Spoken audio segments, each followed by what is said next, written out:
Alors, nous allons faire du pain à la méthode Bertinet, que voici. Un boulanger breton, un grand boulanger breton qui exerce en Angleterre. Comme quoi, hein, tout arrive. Ok, allez, c'est parti. Ok, c'est parti pour la méthode Bertinet. Alors, que nous faut-il? D'abord au niveau des récipients. Le premier, celui-ci. Hop. Voilà, il fait 28. Ce sera pour laisser reposer la pâte. Et là, pour voilà. Si jamais vous n'avez pas ce genre de choses, ben, vous passerez par le cellophane, obligatoire. Par contre, pour travailler, comme on va mettre 1 kg de farine, c'est bien d'avoir quand même un récipient large. Celui-là, il fait 35 de large. Pour le phrasage, c'est quand même vachement mieux, quoi. Ça permet de mieux phraser. Donc la farine, 1 kg de farine. Pour la farine, prenez de la, peu importe, 55, 65, même 45, mais ce qu'il faut, c'est que votre farine, au niveau protéines, elle est au moins, le mieux c'est 12 grammes, enfin voilà, 12 grammes ou au-dessus. Celle-là, elle vient de Lidl, c'est une 65. Elle est à 12,1 grammes en protéines. Elle est excellente pour faire du pain, quoi. Bon, après, je sais que des farines à 12, plus de 12 de protéines, ça se trouve pas partout, mais c'est par rapport à ça, parce que plus il y a de protéines, et mieux c'est pour le développement du réseau glutineux. Donc, essayez de prendre des farines comme ça, sinon vous prenez des farines, enfin prenez ce que vous pouvez, mais essayez toujours au minimum, on va dire que ce soit quand même au-dessus de 9 au niveau protéines, c'est de la 55. Voilà, maintenant si vous avez de la base à 45 avec 8,5 de protéines, ça fera du pain quand même, pas de souci. Donc 1 kg, c'est mieux de travailler avec 1 kg que 500 grammes. C'est mieux pour ressentir la farine. Donc on met son kilo de farine. Voilà. Il va falloir entre 15 et 20 grammes de levure. Alors, pour les levures, pareil, il existe 3 grandes familles de levures. Celle qu'on va utiliser, celle que moi j'aime bien utiliser, la LF, la levure fraîche. Donc, vous connaissez le carré, en général les carrés de 42 grammes comme ça. Ensuite, en levure sèche, il y a la levure sèche active, celle-là, c'est des petites billes. Il faut que vous la réactiviez. Ils disent en général 38 degrés, mais mettez une eau à 40 degrés, c'est mieux, pas plus, sinon ça la crame. Et ensuite, vous la réactivez, vous mettez un peu de sucre avec un peu d'eau à 40 degrés ou un peu de miel, vous laissez 15 minutes et ça gonfle et ça donne de très bons résultats. Pratiquement pareil que cela. Et la dernière, c'est la LSI, la levure sèche instantanée.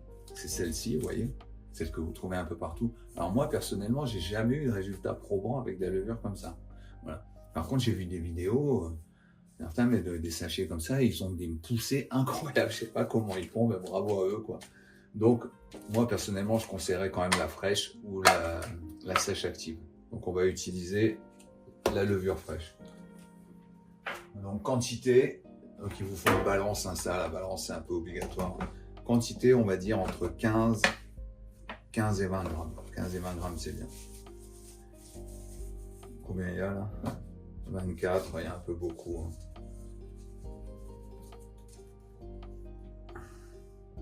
Tac. Voilà, 20 grammes. Allez, on va mettre 20. Donc, vous savez que là, si je prends la levure comme ça, que je mets du sel dessus, ça va la brûler. Ça va la tuer. Donc, ce qu'il faut faire, la première chose, vous effritez votre levure. Hein, comme ça. Vous la mélangez. Bon, vous êtes lavé les mains auparavant, évidemment. Voilà. Vous voyez, comme il disait Monsieur Bertinet, il faut ressentir là. Mais c'est vrai ce qu'il dit. Hein. Si vraiment vous avez envie de bien comprendre les farines et tout ça, il faut vraiment. Cette méthode, elle est vraiment incroyable. Bon, c'est la plus compliquée, hein, vraiment. Mais c'est vraiment chouette, quoi. Ok. Si ça vous plaît, sinon vous mettez tout dans le robot et puis basta. Le sel. Donc là, maintenant, on pourra mettre le sel dessus parce que la levure, elle est mélangée à la farine, donc le sel ne touchera pas directement la levure. Donc le sel. Certains disent jusqu'à 20 grammes, moi je trouve que c'est beaucoup. Il faut savoir que le sel, c'est très très très mauvais pour la santé. On va mettre, allez, je vais mettre 12 cette fois-ci. Moins vous mettez de sel, mieux c'est, quoi. Après, je sais que le pain non salé, c'est spécial, quoi. C'est sûr, il faut s'habituer. Donc alors, 9, 11, 13, 14. Bon, voilà, entre 10 et 15. Je vais en enlever un peu quand même. Voilà. 12, 13. Ok. Donc là, c'est bon comme ça. On va utiliser au niveau d'hydratation 72% d'hydratation. Donc on va mettre 720 g d'eau puisqu'il y a 1 kg de farine. Utilisez entre 70% et 72% d'hydratation, c'est très bien. Voilà, de l'eau, prenez de l'eau froide, de l'eau du frigo. Donc on va prendre, voilà, 720 g d'eau.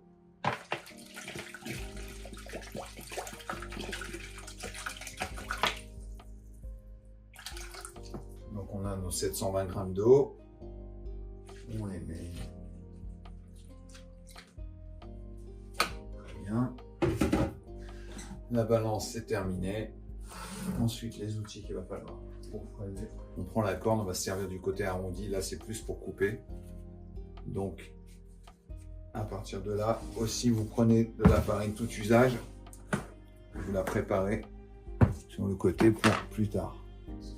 Donc ici, à partir de là, vous allez, avec votre, alors je parle pour un droitier, le gaucher, ce sera l'inverse.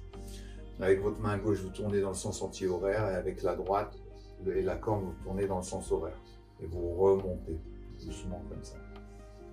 Voilà. Il faut le temps quand même que l'eau imprègne toute la pâte.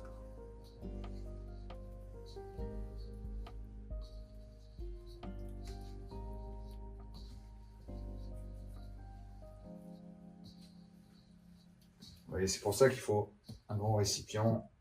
Avant, j'utilisais celui-là, mais il était trop petit, c'était pas évident. Il faut vraiment que ce soit bien large. Là où vous avez toutes vos aises pour travailler, vous collez pas trop comme ça au plan de travail. Il faut être vraiment, faut être souple. souple. Hop. Voilà. Quand ça commence comme ça, vous vous dites ouais c'est bien, mais non, mais en fait non. Vous voyez, il y a toute la farine qui est là. Il faut vraiment, c'est pour ça qu'il faut de la place. Voilà, vous phrasez. On remonte et tourne.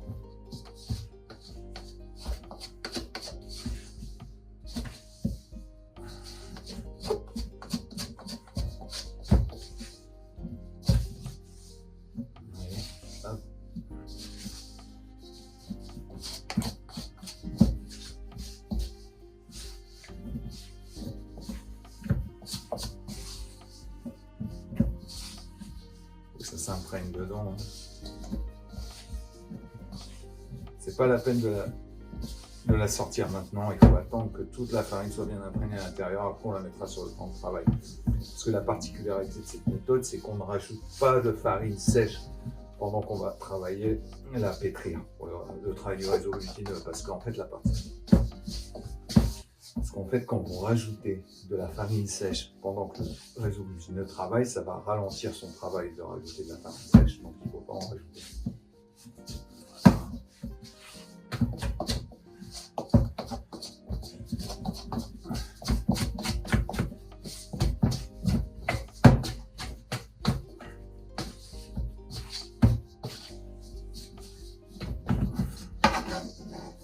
Et voilà. Vous voyez, là c'est clean. Ok.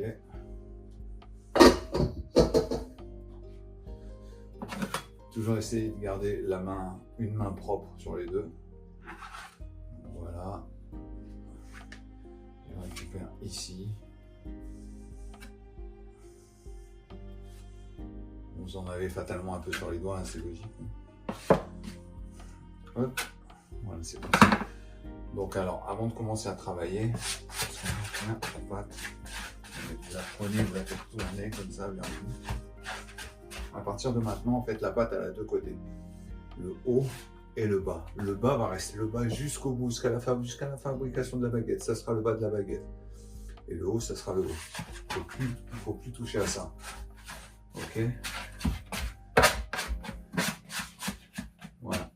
Là, ça colle, évidemment, c'est collant. Donc, en fait, vous auriez envie de prendre de la farine, mais surtout, il ne faut surtout pas faire ça. C'est le principe, vous voyez, parce que si vous faites ça, la farine sèche, elle va, par capillarité, elle va rentrer à l'intérieur de la pâte et elle va ralentir le travail du réseau. Donc il ne faut rien mettre du tout. Donc pour ça maintenant, pour pétrir, hop.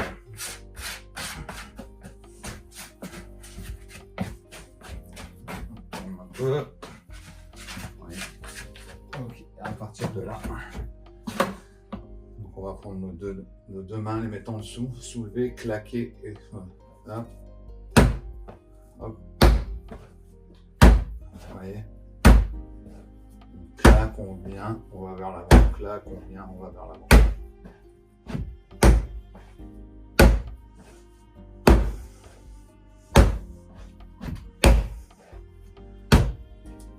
Évidemment, quand vous voyez Ferrari, vous vous dites ouais, non, c'est loin d'être facile. Bon, c'est comme tout, hein, il faut forger pour être forgeron. Donc voilà, ça commence. Claquer, stretch, hop.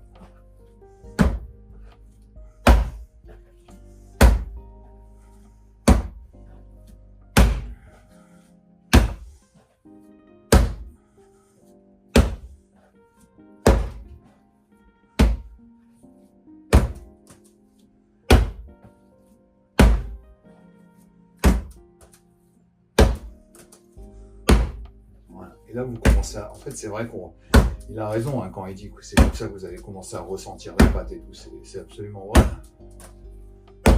Vous voyez ?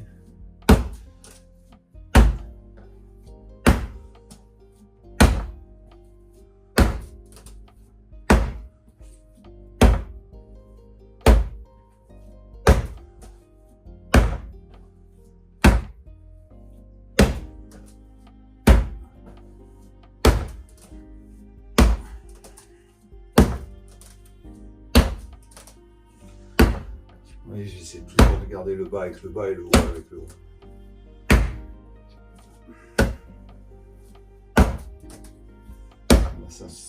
Là, je commence à sentir qu'elle se fait la pâte, elle travaille vraiment.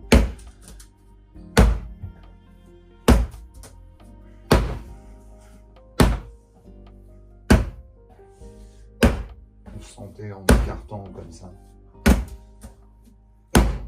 Ok, à partir de là, on peut s'arrêter 2 secondes.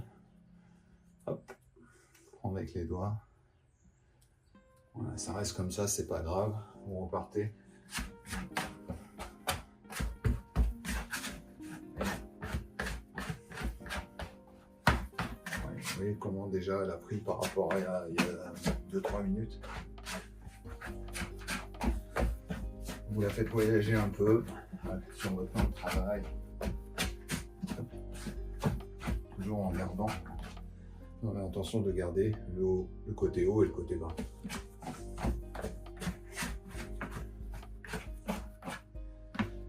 On repart, hop.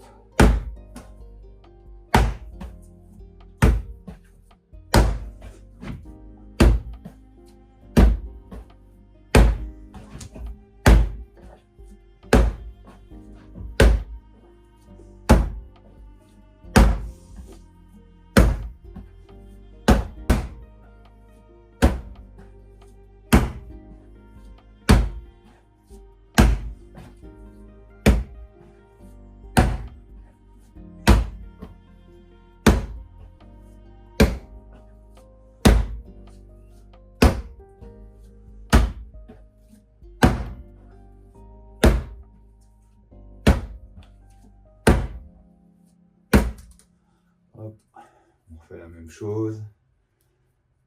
Tac.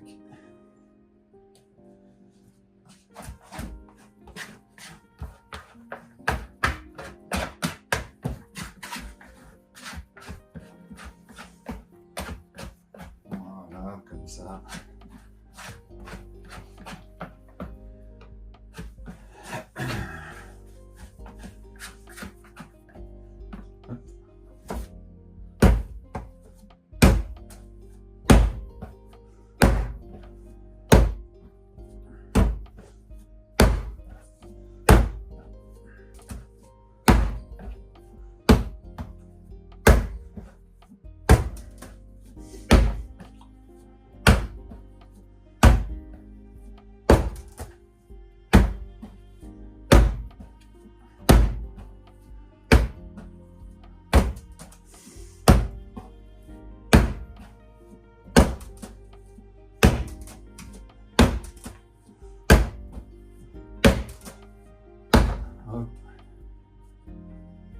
fois.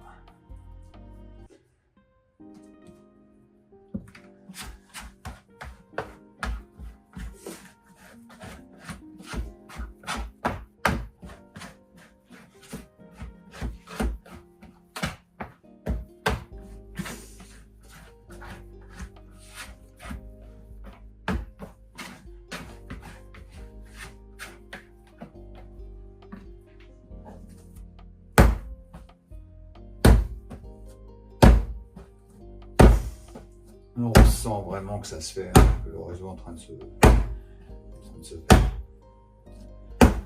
C'est élastique, ça claque pas, ça craque pas, pardon. Et quand je tire, c'est le gluten tout ça. Hop. Hop. Hop.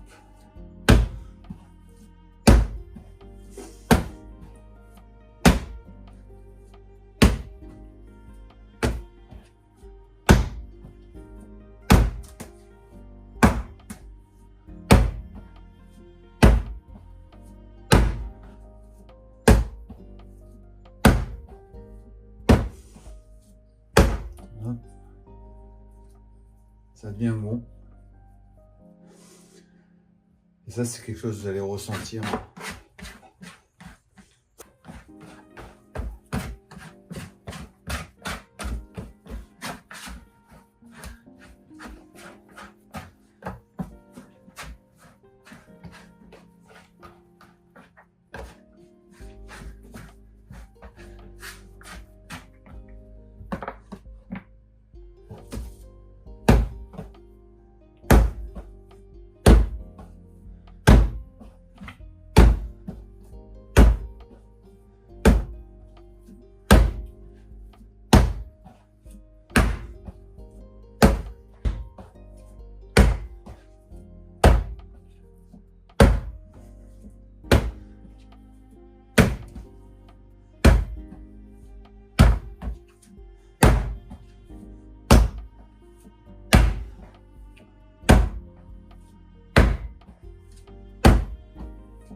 Allez, encore un petit coup après. Voilà.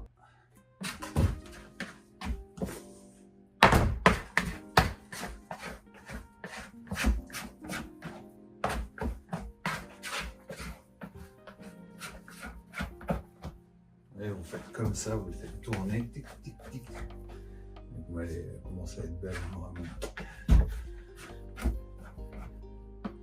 Hop, vous soulevez, vous tirez, là, claquez, vous prenez. Tirez, claquez, vous prenez. Ça commence à être magnifique vraiment, quoi.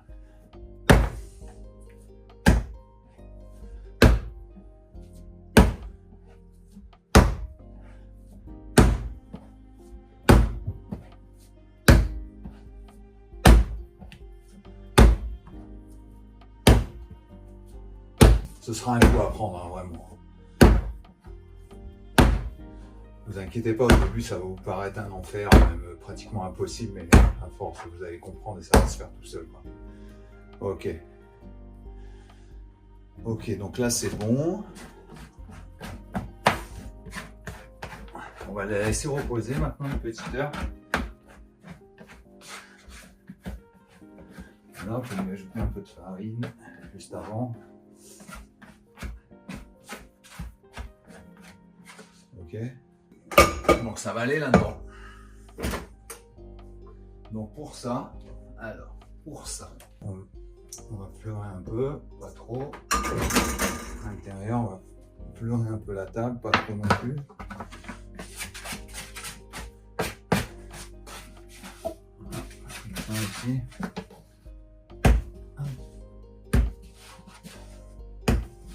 Hop. Ça commence à coller.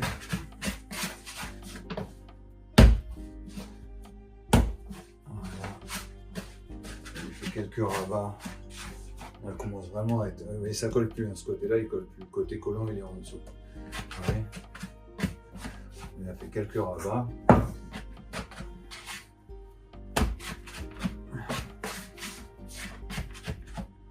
Hop, on la pose dedans. Donc comme je vous disais, si vous n'avez pas ça, ça c'est vraiment bien. Il y a plusieurs dimensions. En plus, si vous n'avez pas ce genre de choses, bah, mettez du cellophane. Donc voilà. On va revenir dans 1 heure. Ok, voilà 1 heure de passé. Donc on va leur donner un petit rabat. Là, le réseau commence à travailler. Moi, j'aime bien leur donner un petit rabat avant. Ah, c'est à vous de voir après, hein, si vous trouvez qu'elle a assez de force, c'est pas obligatoire. Moi, j'aime bien le faire. Je trouve qu'il y a de bons résultats en rajoutant un rabat. Donc, on va décuver un petit peu sur la moitié. Ici, un peu, pas trop non plus. Voilà.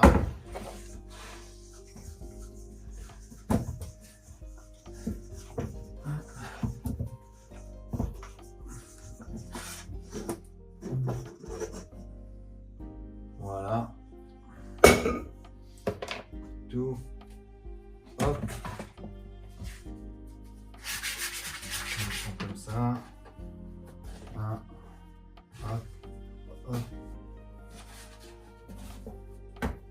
Là, vous sentez quand même qu'elle commence à bien. Elle est vraiment moelleuse. Là, vous commencez qu'elle commence à bien travailler, voilà, comme ça. Donc à partir de là, hop, ça repart là-dedans. Là, on va la relaisser 1 heure à température ambiante. Et après, ça va partir au frigo pour au moins 18 heures, 24 heures, quoi, jusqu'au lendemain. Ok, nous y voici. Bon, pour les besoins de la vidéo, j'ai pas laissé 18 ni 24 heures, j'ai dû laisser 48 heures. Donc là, la pâte, ça fait 48 heures qu'elle est au frigo. Vous voyez? Elle est magnifique, hein. Mais même au bout de 24 heures, elle est quand même comme ça, quoi. Donc, à partir de là, on va décuver. Donc, toujours pareil, hein, pour décuver. On fleure un peu. Voilà. Pas trop. Ici, on fleure un peu sur la moitié, ça suffit. Hein, on va chercher la moitié. Comme ça. On retourne assez loin par là. Hop, on va bien loin là.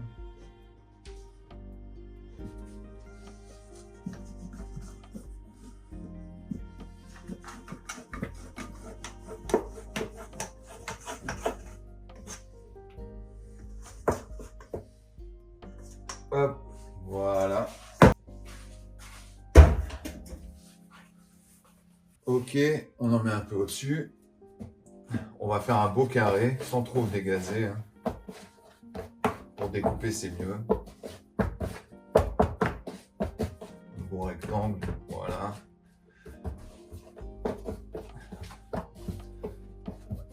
Si jamais, comme moi, vous n'avez pas mis assez de farine, on va en rajouter un peu en dessous.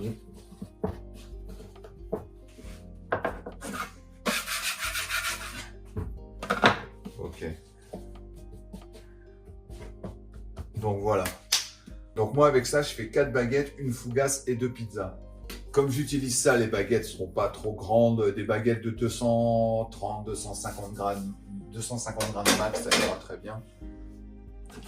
Donc pour découper. Alors pour découper, c'est bien de faire des carrés, enfin des rectangles plutôt, ou même des carrés nets. Si vous avez des chutes, les chutes, il ne faut pas les mettre à l'intérieur quand vous allez façonner votre baguette. Les chutes, il faut toujours les mettre sur le côté.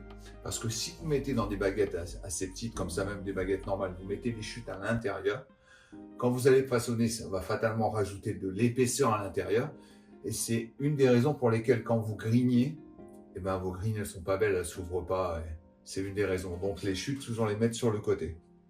Donc, on va commencer. Je pense que ça, comme ça là.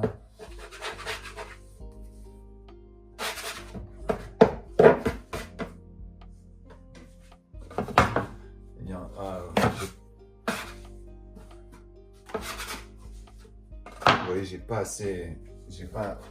assez fariné. 265 grammes. Voilà. Bon, 265. Ça va. 265, ça va. Celle-là ici. Oh, bien fait. C'est trop gros ça. Ah non, 260. Ok, 260. On peut en faire une deuxième là.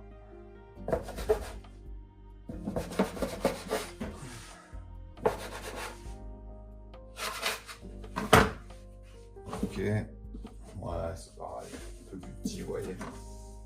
Donc là, ça va pour les baguettes, ça c'est très bien. Ensuite, on va faire une fougasse. Alors pour une fougasse, ce que vous faites, vous prenez le plan sur lequel mettre la fougasse. Vous mettez un fleurage. Là, un petit peu dessus quand même, sinon ça va coller. On va faire une sorte de triangle pour la fougasse. Elle est là. Voilà. Ensuite, on la pose dessus. Ça, on fera les pizzas après pour plus tard. Tac.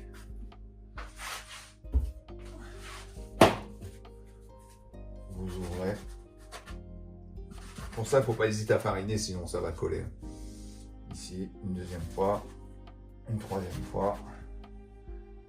Une deuxième. Voilà. Hop. Allez, c'est comme ça. On viendra après dessus, on va la laisser reposer à l'intérieur du four.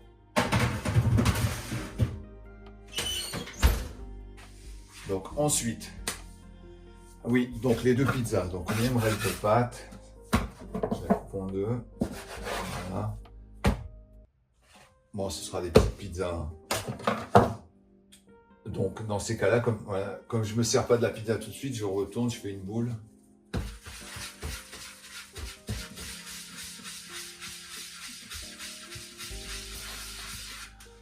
Voilà.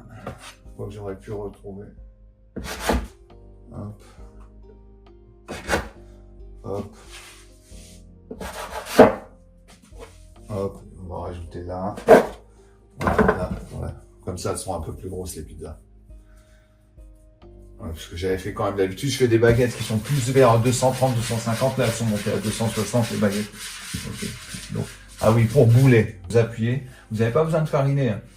Et le geste, c'est ça, et vous le faites assez vite. Et enfin, c'est une histoire de ressenti, hein, mais vous sentez à l'intérieur, si ça commence à coller, vous compressez votre main. C'est dur à expliquer quand même. Et voilà, et ça doit bouler tout seul, après ça tombe tout seul, vous voyez. Pareil, là, je voulais rajouter un morceau à l'intérieur parce que je ne restais pas assez. Donc je vais le refaire. Pourtant, là, c'est tendu, mais c'est pas très grave, c'est une pâte à pizza, vous voyez. Faire ça dans une baguette, c'est vraiment déconseillé, quoi. Voilà, vous moulez. Tac. Ok. Ensuite, ça va aller au frigo. Un peu de fleurage. Hop, une ici. Vous pouvez garder ça à 24, 48, même 72, 96 heures, il n'y a pas de problème. On va s'attaquer aux baguettes. Allez, c'est parti. Donc, on dépose un peu de farine, là, comme ça.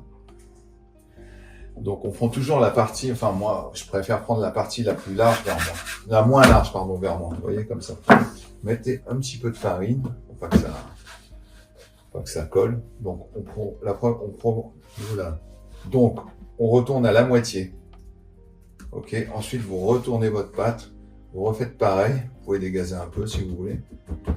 Et une fois que c'est comme ça, c'est maintenant que le façonnage va se faire. Alors comment il se fait le façonnage? Ah oui, il n'y a pas de préfaçonnage auparavant parce que c'est des toutes petites baguettes, on préfaçonne quand on fait des gros pains. Il faut laisser d'abord préfaçonner, mais là c'est pas la peine, vous pouvez faire ça directement après le découpage, il n'y a pas de souci, quoi. Donc à partir de là, je disais, pour façonner, avec vos deux doigts, avec votre index et votre majeur, vous allez derrière, avec le pouce, lui, c'est le cas de le dire, le pouce, il pousse à l'intérieur, vers le milieu, vous voyez, et la fin de la pâte, ici, elle arrive ici, donc elle se met ici, parallèle à celle-là, et là, avec la paume de l'autre main, vous faites ce qu'on appelle le soudage, et vous soudez. Tac, tac, tac. Et une fois que c'est comme ça, directement, vous la prenez, et vous la roulez. Ok. vous mettez comme ça, vous allez doucement et vous appuyez quand vous arrivez vers la fin. Voilà, ça donne ça. Vous regardez où il y a votre soudure. Logiquement, elle est ici. Voilà, j'ai déjà perdu. Ouais, on la voit plus beaucoup, mais tant mieux après. Hein. Donc vous voyez où est la soudure, elle est ici. Voilà. Donc vous mettez la soudure vers le bas et vous partez, vous déposez. Alors, on va fleurer un peu. Tac. Voilà. Hop. C'est parti. Donc la suivante, même processus, vous mettez toujours un peu de farine, là, pas trop, hein. Donc on recommence. D'abord moitié, on appuie un peu, on retourne, on repart en moitié comme ça, là on peut dégazer un peu. Comme ça à la main on peut dégazer. Ensuite on part pour le façonnage, donc comme ça, et on soude, on soude, on soude. Tac, tac, tac, tac, tac, tac. Une fois que c'est comme ça, tout de suite, vous roulez. C'est les deux mains au départ, ça part comme ça. Bon, vous voyez, un petit peu en creux. Vous allez doucement, vous sentez, hein, vous allez le sentir de toute façon. Et quand vous arrivez vers la fin, vous appuyez. Voilà. Et là, après, vous vérifiez où est votre soudure, elle est là. Donc si elle est là, vous la mettez vers le bas. Ok. Donc ça continue, toujours pareil. On prend, on pose. Là, bon là, il n'y a pas trop d'épaisseur, non, ça va. Donc on prend, on pose. Tac, tac, tac, demi. On retourne, on repart en demi, on appuie un peu. Une fois que c'est comme ça, on prend, tac, et on soude. Voilà, une fois que c'est soudé. Ah, vous voyez, si ça colle un peu comme ça, vous mettez un peu, faut pas forcer. Là aussi, ça colle un peu, parce que j'aurais dû mettre un peu plus de farine. À partir de là, vous touchez à rien et vous y allez. Ça doit venir tout seul, logiquement.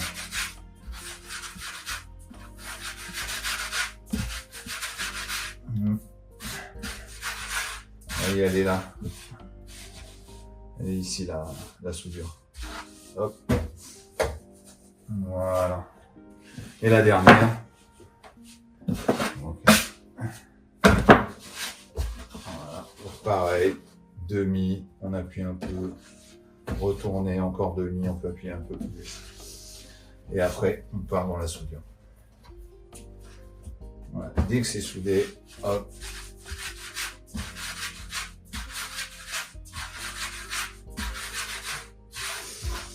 Vous voyez, elle est ici.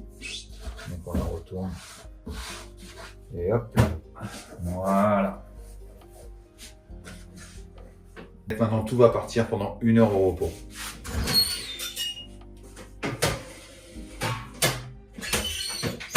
Allez, à tout à l'heure.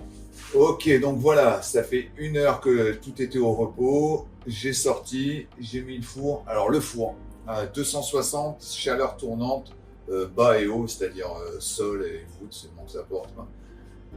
Voilà, 260 chaleur tournante pour les baguettes, on baissera un peu à 250 pour la fougasse.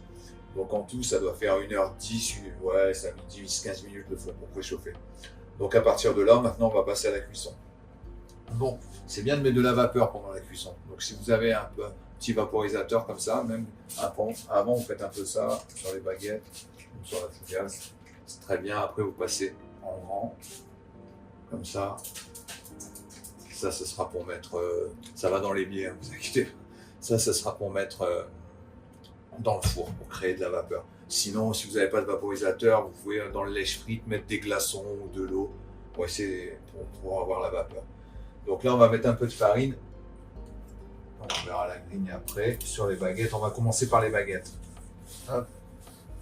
Donc la cuisson des baguettes, moi personnellement, je mets 13 minutes à 260. Au bout de 13 minutes, je baisse à 240 et je laisse 6-7 minutes. C'est bon. Pour la fougasse, je mets à 250 et pendant 12 minutes. Vous regardez, je vous ai mis un peu plus cuit, vous regardez. Mais au moins 12 minutes. Ok. Donc c'est parti. Mariner.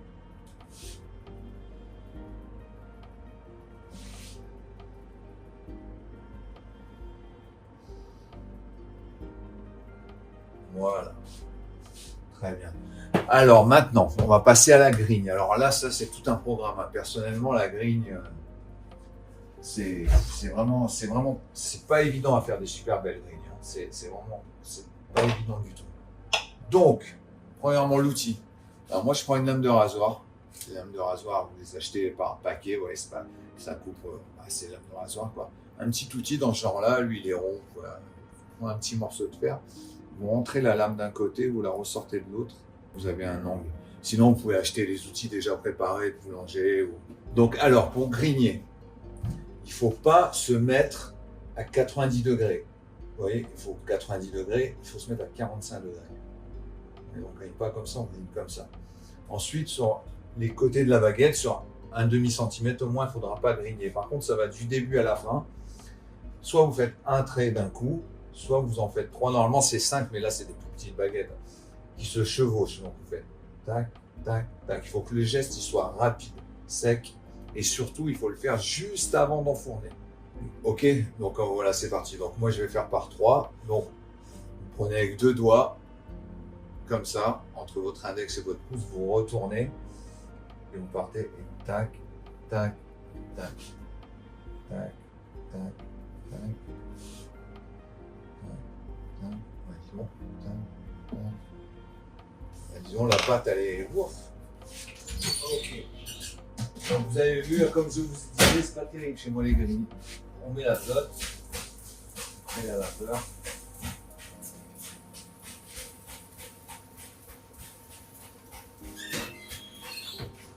C'est parti.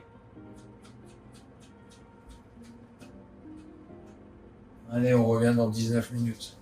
Voilà, bip bip bip, c'est l'heure. Tac, on va sortir le pain, ça fait 19 minutes. Voici. Et hop, voilà. En même temps, on va prendre la fougasse. Alors la fougasse, on va descendre à 250 degrés.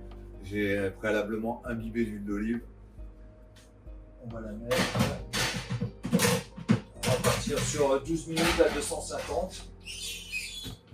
Et donc voici le pain, on va le faire suer.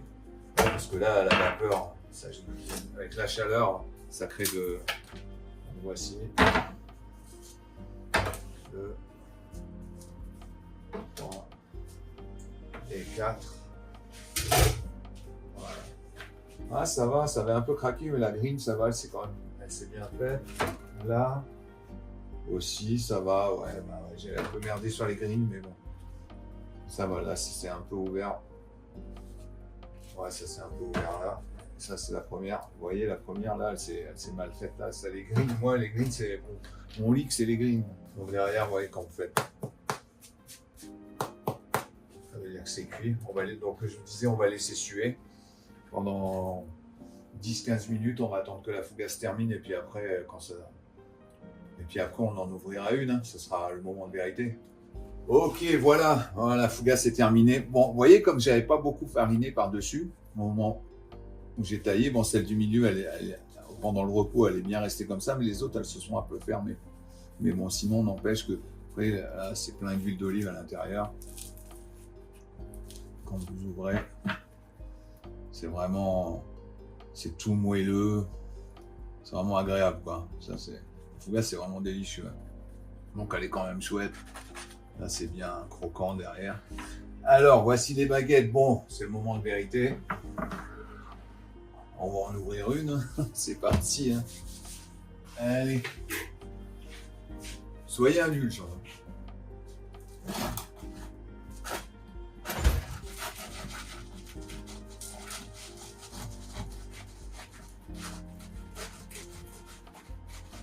Hop. Attention.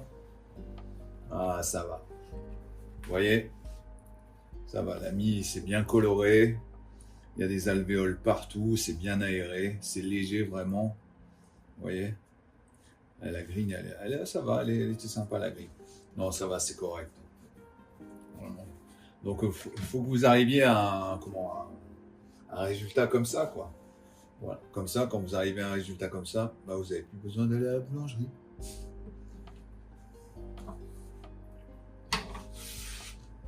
Voilà, la méthode Bertinet, donc c'est possible avec un peu de boulot, beaucoup de passion, et on y arrive. Portez-vous bien, ciao.